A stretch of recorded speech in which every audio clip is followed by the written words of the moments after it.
Oloye Waheed Muraina Ọláńṣílẹ̀ tí mo jẹ́ Agbaakin Bashorun ile Yoruba. Mo dúpẹ́ lọ́wọ́ ọmọdé, mo dúpẹ́ lọ́wọ́ wọn àgbàlagbà, mo dúpẹ́ lọ́wọ́ obìnrin, mo lè dúpẹ́ lọ́wọ́ gbogbo wọn ọkùnrin, mo dúpẹ́ lọ́wọ́ wọn tó nílé ayé, mo dúpẹ́ lọ́wọ́ lọ́balọ́ba, mo dúpẹ́ lọ́wọ́ olóyè lóyè. Mo wá fi ọpẹ́ mi fún Ọlọ́run Elédùmarè àti bàbá wa ọba Adéyẹyè Ògúnwùsì kejì Ọ̀jájá kábíyèsí kádé púpẹ́ lórí dúkẹ̀rẹ̀ púpẹ́ lọ́wọ́ kẹ́sì ọba gbogbo púpẹ́ òkè. Ọ̀rọ̀ mi ní ṣókí ní àṣálẹ́ yìí tàbí lọ́sàn-án tàbí lálẹ́, gbogbo ìgbà tó bá bọ́ sí níbikíbi tí ẹ bá ti rí fọ́nrán ìwò, òun ni wípé ó dá lórí nǹkan mẹ́ta.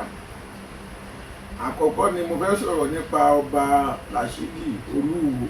Tójò bá rọ̀ èèyàn sásábẹ́ igi, tójò bá dá òun ni tabẹ́ igi ṣẹ̀ṣẹ̀ bẹ̀rẹ̀. Wọ́n ní ká máa rántí gbáalé nítorí pé àmọ́ ìtí tó kó lè so. Ọ̀rọ̀ tán sọ nípa bàbá wa onírìṣà olórí ọba aládé kábíyèsí ọba Adéyẹyè Ògúnwùsì ó pọ̀ ju ẹnu wọn lọ, wípé ọ̀wọ́n kópa tó pọ̀ nígbà tí bàbá wa onírìṣà ọba Adéyẹyè Ògúnwùsì tó fẹ́ jọba. Ipa tán kò yẹn àti ọmọ ẹni tí wọ́n fóònù ẹ̀, ó yẹ kó sọ ẹni tí wọ́n bá wọn pè kán tó lè rí ọba yẹn jẹ, kí ọba wa Adéyẹyè Ògúnwùsì Ọọ̀ni Ilé Ifẹ̀ kó tó lè jẹ ọba yẹn. Ó yẹ kán sọ ẹni tí wọ́n bá wọn pè àti ọ̀wọ́n pátákó kí ọba Adéyẹyè Ògúnwùsì kó tó lè jọba yẹn. Bí èèyàn ò bá rí wọn fẹnu sọ, kò yẹ kó máa fẹnu ẹ̀ sọ wátawàta ọ̀rọ̀ tàbí kó máa fẹnu ẹ̀ lu bómúbómú. Bọ̀dé mo ń fi àkókò yìí rọ bàbá wa ọba Adéyẹyè Ògúnwùsì olórí ọba ilẹ̀ káàárọ̀ òjìrì nílẹ̀ Yorùbá, wípé Ọlọ́run ti gbé wọn ga.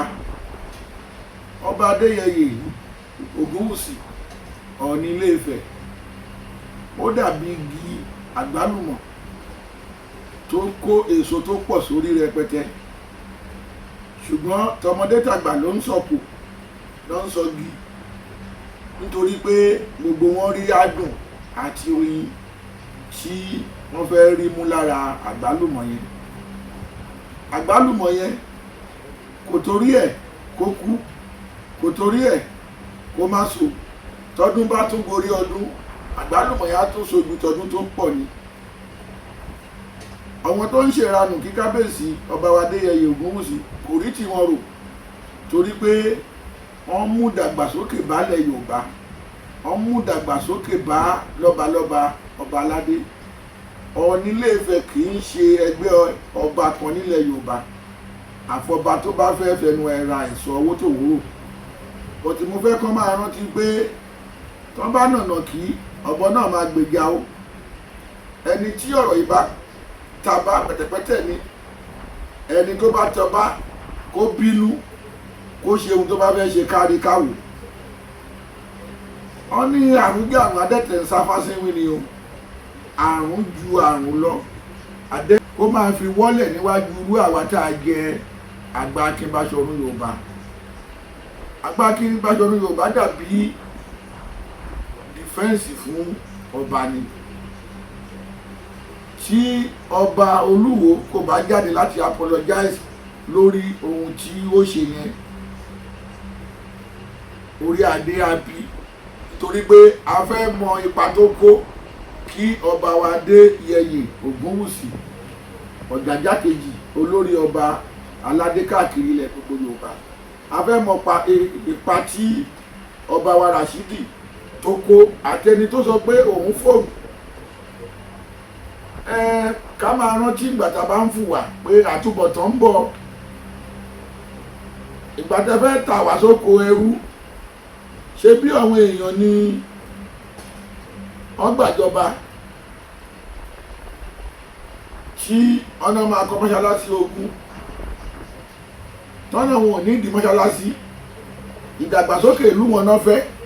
Ṣe bí nítorí àpò tiwọn ohun tó máa tán tá a máa fi sílẹ̀ òun náà ṣe ń sọ pé kán gbé ṣàríà wá sílẹ̀ Yorùbá. Ẹ̀yin ò rántí pé ẹ̀yin náà sì máa jẹ ní ìsìn yẹn wá jáde ẹni ẹ fẹ́ jẹ sẹkẹtìrì fún gbogbo ọba ilẹ̀ Yorùbá. Àfi ọmọ àlè ọba nìkan ló lè gbà pé kó fi irú ẹ̀yin yẹn jẹ sẹkẹtìrì torí pé ẹ ti balẹ̀ jẹ́ ẹ ti bọ̀nà jẹ́. Wẹ́ ọjọ́ ń bọ̀ lÓlúwa wí ọ̀rọ̀ tèmi Agbaakin